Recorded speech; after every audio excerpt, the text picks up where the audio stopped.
मेरे प्रिय भाइयों और बहनों, आज आप सुनने जा रहे हैं एक ऐसी गवाही जो न सिर्फ एक जीवन की कहानी है, बल्कि परमेश्वर की महिमा का जीवित प्रमाण है।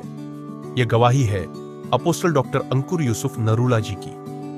मसीह में आने से पहले साल 2002 से 2003 में अपनी पढ़ाई पूरी करने के बाद जब अंकुर नरूला जी अपने घर लौटे तो उन्होंने देखा कि उनके दादाजी कैंसर से पीड़ित हैं। उन्होंने लोगों से सुना था कि मसीही लोग प्रार्थना करते हैं और लोग चंगे हो जाते हैं, लेकिन उन्होंने कभी इसमें रुचि नहीं दिखाई। उनके परिवार वाले दादाजी को चर्च लेकर जाते थे, लेकिन उनका खुद का विश्वास उस समय तक नहीं बना था। कुछ समय बाद उनके माता पिता भी चर्च जाना शुरू कर दिए, लेकिन अंकुर जी ने इसका विरोध किया। उन्होंने कहा, क्रिश्चियन मत बनो, ये कुछ नहीं है।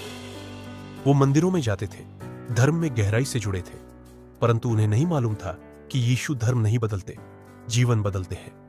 जीवन में अंधकार की घड़ी 2004 में एक कुत्ते के काटने से उनका मानसिक संतुलन बिगड़ गया। बार बार अटैक आने लगे।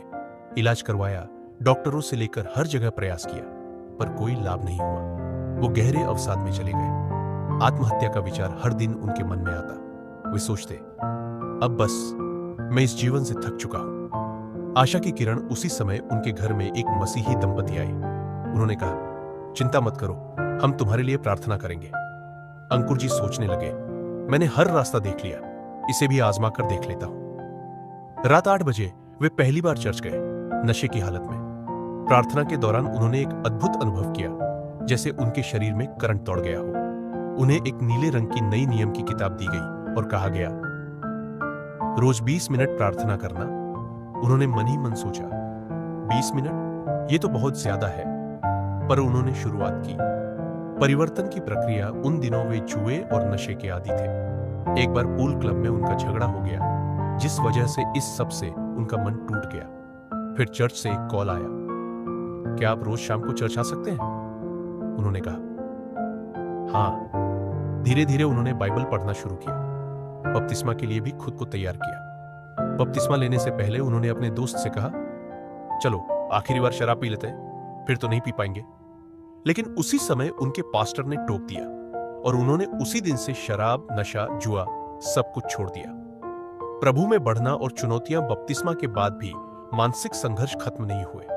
अटैक अब और बढ़ने लगे, पर वे जानते थे कि सत्य में चलना है, पीछे नहीं मुड़ना। बाइबल उनके लिए दवा बन गई। जब भी अटैक आते, वे बाइबल पढ़ते, 4 से 5 घंटे या उससे अधिक पढ़ते, तब जाकर चैन मिलता और सो पाते।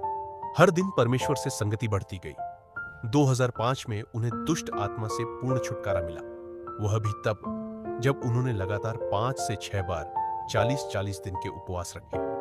परमेश्वर ने उनसे कहा, हियाव बांधो, दृढ़ रहो, मसीह में की गई मेहनत व्यर्थ नहीं जाती। चंगाई पाने से पहले एक दिन एक व्यक्ति उनके पास आया, पेट में जलन की समस्या के साथ। उन्होंने उसके लिए प्रार्थना की। अगले दिन वह व्यक्ति मछली खाकर गवाही देता है, मैं ठीक हो गया। अंकुर जी हैरान रह गए। मिलती जुलती बीमारी उन्हें भी थी।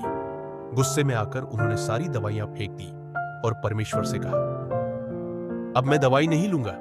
और उसी दिन उन्हें भी चंगाई मिल गई। सेवकाई में वृद्धि हुए अफ्रीका के एक प्रभु के दास को अपना मेंटर मानते थे, जो अब प्रभु में सो गए हैं। 2007 में परमेश्वर ने उन्हें बिना एड्रेस के एक मसीही परिवार तक पहुंचाया। वहीं से खाम्बरा कलीसिया की शुरुआत हुई और फिर प्रभु ने उन्हें बहुतायत से उपयोग करना शुरू किया। आज अंकुर नरूला मिनिस्ट्री भारत की सबसे बड़ी और सबसे तेजी से बढ़ने वाली चर्च सेवकाई बन चुकी है। हर सप्ताह हजारों लोग चंगाई, छुटकारा और उद्धार की गवाही देते हैं। प्रिय भाई और बहनों, यह गवाही हमें यही सिखाती है, शुरुआत छोटी हो सकती है, केवल 20 मिनट की प्रार्थना से, लेकिन यदि आप निरंतर मसीह में बने रहे तो वो दिन दूर नहीं जब परमेश्वर आपको भी महान रूप में उपयोग करने लगे। आप ईमानदार रहे, वचन में बने रहे और परिस्थितियां कैसी भी हों, कभी पीछे मत मुड़े। प्रभु आपको आशीष दे। आमीन।